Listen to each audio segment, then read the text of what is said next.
Imagine this. It's February 18th, 1944. The frozen fields of England are blanketed in snow. 19 wooden wonders, de Havilland Mosquito fighter bombers, are lined up like arrows ready to fly. These aren't ordinary planes. Built from plywood and balsa wood, faster than anything the Germans had, they were the RAF's secret weapon.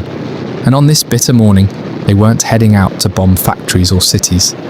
They were flying to save lives. This is the story of Operation Jericho, the most audacious, low-level prison break in aviation history. 19 planes, one impossible mission, and the day they cracked open a Nazi prison and helped turn the tide of World War II forever.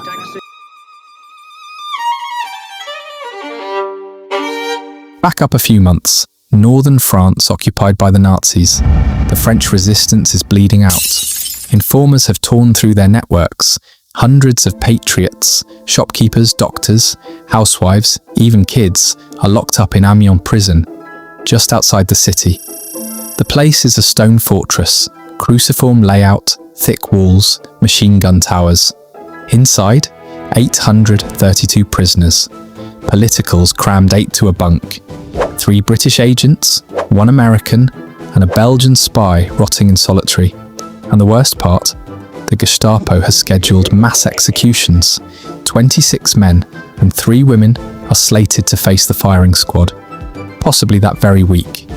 Among them is Raymond Vivant, a key resistance leader who knows critical secrets about the upcoming Allied invasion. If he talks, D-Day could crumble before it even begins. The resistance begs for help. MI6, the OSS, even de Gaulle's people get involved.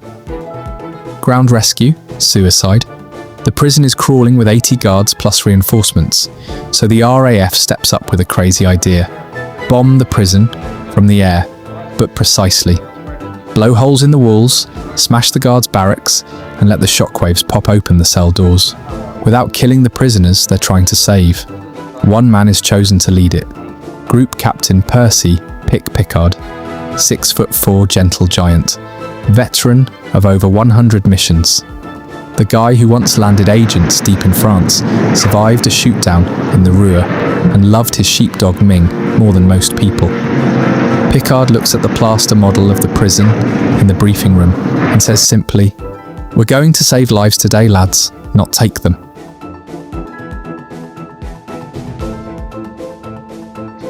February 18th, 800 hours. The crews of 140 Wing, 6 Mosquitoes, each from New Zealand's 487 Squadron, Australia's 464, and Britain's 21, sit in stunned silence. These are hardened veterans who've flown no-ball raids against V1 sites. But this is different.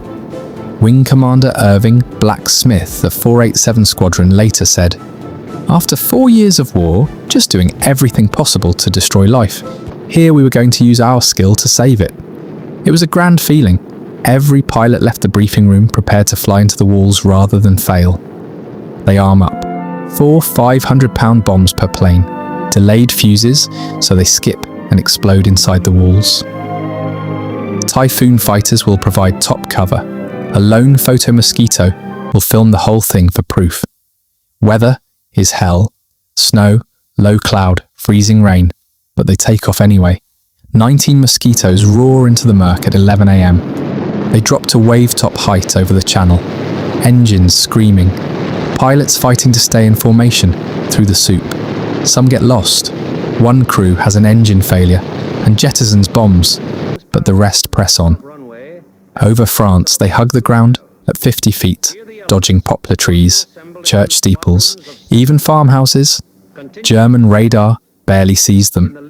At exactly 12:01 p.m, the first wave screams over Amiens Prison. The lead Mosquitoes tilt wings, line up the eastern wall, and release. Boom! Bombs slam home, stone explodes, dust and smoke billow skyward.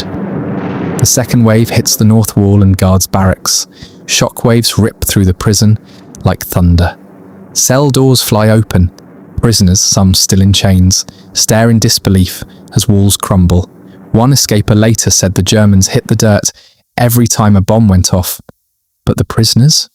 They kept on running like hell. Chaos, gunfire, men in striped uniforms sprinting through breaches, helped by waiting resistance fighters who'd been smuggling in clothes and fake IDs for weeks.